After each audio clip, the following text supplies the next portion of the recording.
Na temporada, o plus-minus do Warriors, ou seja, quando o Steph está em quadra, o Golden State vence seus oponentes por mais 125 pontos. Sem o Steph Curry, eles estão perdendo por menos 127 pontos. Então acho que por esses números, Bruno, dá pra gente concluir que vai ser realmente um período muito difícil pro Golden State sobreviver.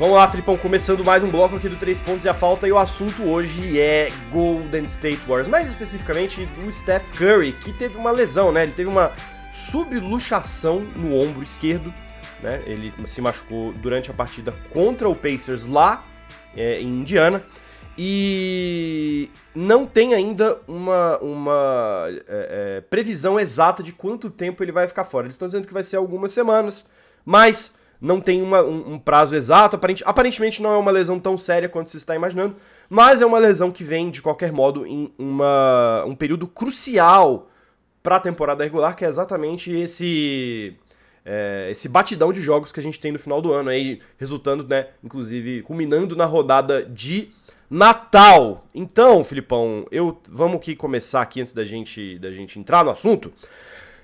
Eu faço aqui o pedido, claro, para você se inscrever aqui no canal do 3 Pontos e a Falta, para você, ativar as notificações para receber vídeo novo, sempre importante também, né? A gente sempre tá colocando vídeos novos aqui ao longo da semana. E curtir esse vídeo aqui, ajudar a gente a chegar cada vez mais fãs de basquete. A gente tá quase chegando nos 500 inscritos. Falta muito pouco. Quem sabe esse vídeo aqui não é o vídeo que vai ajudar a gente a chegar lá. E aí, meu amigo, dali o céu é o limite, né? Cada vez chegando a mais fãs de basquete. A gente agradece vocês, inclusive, pelo apoio que vocês têm dado pra gente. Mas a gente continua contando com a sua ajuda para crescer cada vez mais. Então, Filipão, Curry fora por algumas semanas. O Warriors não tá numa posição muito legal já na temporada regular, né? A gente tá gravando esse bloco aqui no sábado, dia 17, eles estão em 11º na Conferência Oeste. Não tem mudado muito de posição ao longo da temporada regular, eles têm ficado mais ou menos por ali, né? Não é um negócio que começou bem, depois caiu.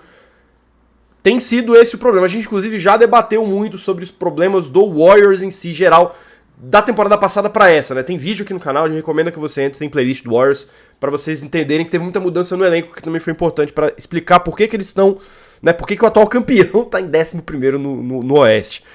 Mas, de todo modo, a lesão do Curry sempre preocupa, né, Filipão? Como é que você acha que isso pode mudar as pretensões do Warriors, que já não tá muito bem na Conferência Oeste?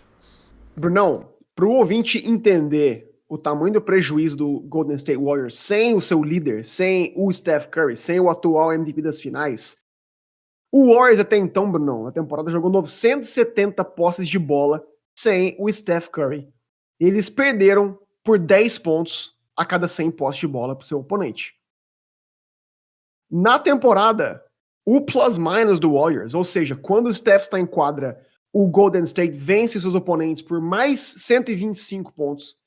Sem o Steph Curry, eles estão perdendo por menos 127 pontos. Então acho que por esses números, Bruno, dá pra gente concluir que vai ser realmente um período muito difícil pro Golden State sobreviver, velejar. Não é? É meio balela, é batata dizer que o time depende de um jogador que, para muitos, né, é top 10 de todos os tempos, como um jogador como o Steph Curry, que revolucionou a liga, um jogador que transforma, né, as defesas dos adversários, um cara que cria muita oportunidade de arremesso para os companheiros quando enquadra, pelo arsenal ofensivo que ele tem, né, pela habilidade que tem de chamar defensores para ele, né, dupla, tripla, às vezes, muitas das vezes, né, Mas a grande verdade, Bruno, é que se você olhar a tabela como você trouxe, eles estão numa posição desconfortável o suficiente no momento. Como você mencionou, eles estão hoje em 11º, com 14 vitórias apenas e 16 derrotas. O Lakers, por exemplo, que está logo atrás, tem 12 vitórias e 16 derrotas. Sim. Se você pegar só o número de vitórias como comparação, né, eles estão apenas 4 vitórias e meia acima de San Antonio, que é o último da conferência. Então, se eles tiram, né, se a franquia do Texas tira 5 vitórias em relação ao Warriors nesse período de um mês, que é o que é o entendido que ele vai ficar fora, o Golden State pode chegar a ficar em último, Bruno. Complicado, hein? Isso significa o quê? muito complicado. Por quê? Porque, assim, se o Steph realmente volta no final desse mês, ele vai precisar de uma corrida histórica para levar o time, pelo menos, no mínimo. Certo? E vale dizer o seguinte, mesmo que eles façam esse milagre, o que acontece é o seguinte, eles não vão ter mando de quadro, obviamente. Certo?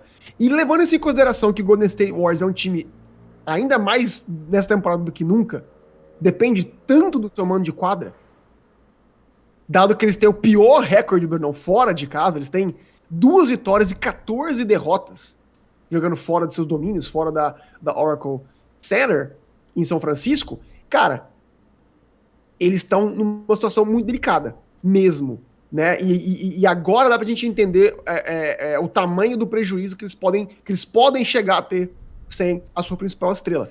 Agora, falando já um pouco como é que eles vão suprir essa carência. Eu imagino, Bruno, que deva ser uma mudança até que tranquila. Jordan Poole deve ser titular, né? Só que o interessante é o seguinte, o Jordan Poole com o resto do quinteto titular só jogou apenas uma vez esse ano. Então a gente não tem uma amostra suficiente para entender como esse time vai render em quadra, tanto ofensiva quanto defensivamente. Por exemplo, uma lineup com o Jordan Poole e com o Draymond Green, com os dois em quadra, e sem o Steph, a gente sabe que eles estão positivos por 7 pontos em cada 100 posses de bola. Ou seja, funciona.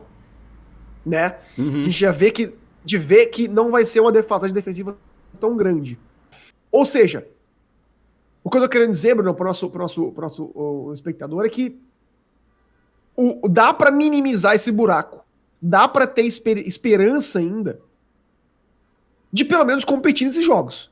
Né? É fato de que vencer uma sequência tão grande assim sem ele vai ser muito complicada. Mas, Bruno, dá para lembrar o seguinte: essa sequência do Golden State Warriors sem o Steph Curry, se ele ficar de fora realmente um mês, que é a minha opinião pessoal, eles enfrentam hoje Toronto Raptors, New York Knicks, Brooklyn Nets, Memphis Grizzlies, Charlotte Hornets, Utah Jazz, Portland Trail Blazers, Atlanta Hawks, Detroit Pistons, Orlando Magic, Phoenix Suns, San Antonio Spurs e Chicago Bulls. Só volta a ter uma sequência realmente difícil de jogos. Tem alguns jogos que eu considero difíceis aí nesse mês, né? Eu acho que o jogo contra o Nets vai ser particularmente complicado. O jogo contra o Grizzlies vai ser complicado. Talvez o jogo contra o Blazers, dependendo do quão motivado o Damian Lillard tiver nessa noite. Mas realmente, assim, sequência de você pegar um jogo atrás do outro, realmente complicado mesmo pro Warriors, é só no fim de janeiro, né? Que vai pegar, em uma semana vai pegar Celtics, Cavs, Nets e Grizzlies. 4 jogos em sequência. Dá pra sonhar que pelo menos assim, cair eu acho que eles não caem. Eu não vejo eles, né, nessa semana aí, nesse mês aí, tendo tantos problemas. Eu acho que são partidas que dá pra ganhar sem o Curry. Até contra oponentes em que a gente imaginaria que seriam jogos tranquilos, o Warriors não tem ganhado. Não tem ganhado. Principalmente fora de casa. Exatamente, né? Fora de casa, exatamente. Perdeu pro Pacers, esse próprio jogo que o Curry lesionou. Perdeu pro Pacers, perdeu pro Jazz lá em Salt Lake City. Assim, acho que vitória fora de casa, a última vez foi... Vai fazer um mês, o Filipão. Quando eles... Incrível, cara. Quando eles ganharam do Bulls, cara. Ganharam do Bulls e do Rockets, sim. Então... Que loucura, cara. E ainda assim, eu acho que é muito bizarro a gente pensar, né? E eu gostaria até de puxar a discussão um pouco mais pra esse lado, até pra gente tentar entender um pouco qual que é a da franquia em relação a esse time, né, que assim, claramente todo mundo sabe, já é um time que já tá, né, mais envelhecido, a gente já tá se encaminhando aí pra o final dessa dinastia, né, a gente imagina, do Warriors, mas é aquela coisa, eles já provaram que quando tem profundidade no elenco, o Warriors chega. Tem talento de sobra pra chegar. Na temporada passada é a maior prova disso. E, né, resumindo muito, né, tem um vídeo inteiro nosso aqui falando sobre isso. Como eles abriram mão dessa profundidade, sai o Otto Porter Jr., sai o Gary Payton, né? a segunda unidade basicamente inteira se desmanchou do Warriors, o time cai de volta pra essa posição que tem sido o padrão do Warriors nas últimas temporadas, né? 2020-21, o Warriors também terminou a temporada regular nesse mesmo patamar aí, de nono, décimo, foi tentar o play-in com o Lakers, 19-20 também, sequer chegou aí pra bolha, então a questão que eu vejo muito com esse time, assim, o que eu enxergo da estratégia da organização em relação ao Warriors. Eles estão confiando muito no desenvolvimento dos jogadores que eles draftaram, né? Ou dos jogadores jovens, para eu incluir o Andrew Wiggins nessa. Funciona? Funciona. O Wiggins eu acho que é um excelente caso, né? Eles trouxeram um cara que ficou muito sob dúvida, até que na temporada passada ele se encaixou de vez, ele floresceu como um grande talento e, né, a ideia de ter o Wiggins, de esperar o desenvolvimento dele, se pagou, foi incontestável. Ninguém mais fala mal do Wiggins dentro do Warriors. E eu vejo muito eles, tipo, né, indo atrás de escolhas altas de draft, né, draftaram o Muri e o Kuminga, né, na 7ª e na 14ª posição, quando muita gente até falou, não, troca essas picks, procura jogadores, né, jogadores experientes, jogadores que podem encorpar esse elenco. Não fizeram, foram atrás desses caras, né. Não tem abrido mão de escolhas de draft, né, confiando nesse desenvolvimento. Mas aí é aquele negócio. Quanto tempo eles estão dispostos a esperar do resto de auge que os jogadores-chave da franquia têm, né? Será que vai dar tempo? Será que até o Muri se tornar o jogador que eles querem que ele seja? Será que até o Kuminga se tornar o jogador que eles querem que eles sejam? Será que a gente ainda vai ter Curry, Clay e Draymond Green jogando no nível que eles estão jogando agora? Já tem o problema do Draymond Green agora, né? A gente nem sabe se o cara vai ficar no Warriors pra próxima temporada. Eu não sei, eu acho essa estratégia um pouco incongruente, sabe? Parece que o Warriors tá querendo fazer as duas coisas ao mesmo tempo. Ele quer ser um time de rebuild e ele quer ser um time de ganhar agora ao mesmo tempo. E não dá pra ser essas duas coisas ao mesmo tempo na NBA. É muito difícil. Eu acho que a gente tá vendo, eles estão pagando o preço por não terem escolhido de uma vez por todas, né? Caso eles tivessem já batido o martelo no começo da temporada dizendo, cara, a gente vai competir agora, portanto, vamos trocar nossas peças jovens por gente que possa ganhar agora, talvez eles tivessem um elenco mais robusto para suprir a carência do Steph Curry hoje. Sim. Coisa que não vai acontecer. Eles não têm ninguém na posição para suprir isso. Né, eu mencionei agora há pouco o Jordan Poole ser titular e ele jogou apenas uma vez com o que tinha titular. Ele não é um cara que a gente pode contar que vai ter consistência o suficiente para suprir a carência do Steph Curry, né?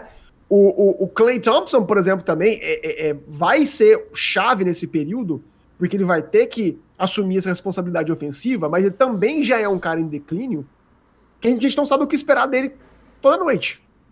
Então eu concordo com você, Bruno. Eu acho que assim, essa lesão do Steph vai abrir algumas janelas de oportunidade para essa franquia. Eu acho que assim, eles têm, na realidade, eles têm ainda uma vaga aberta no elenco. Eles podem fazer uma contratação extra.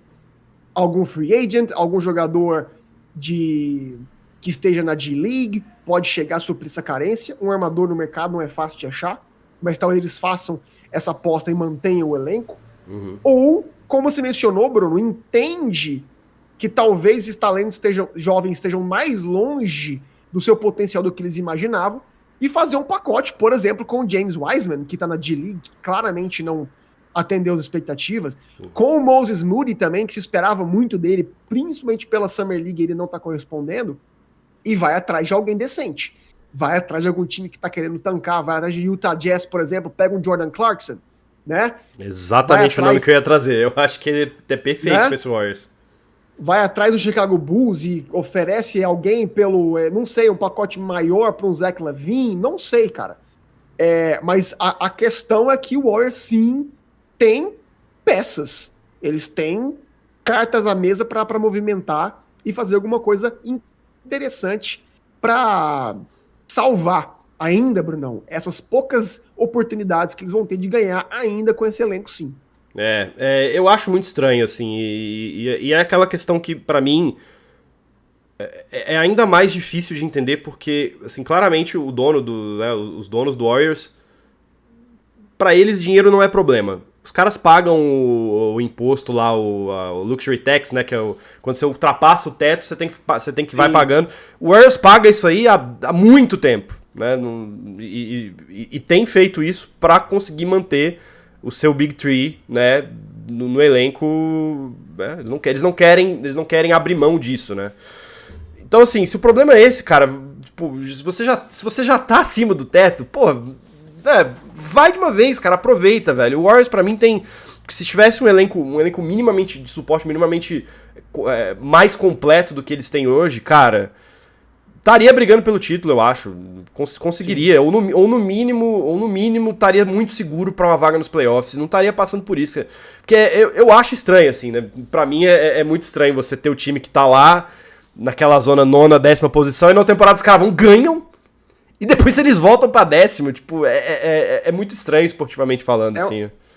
É um time de playoff, né, cara? É um time que tá, assim, cansado de jogar jogos que não valem nada. Sim, mas ainda assim, porque quando eles ganharam no ano passado, eles brigaram pelo topo da conferência a temporada regular inteira.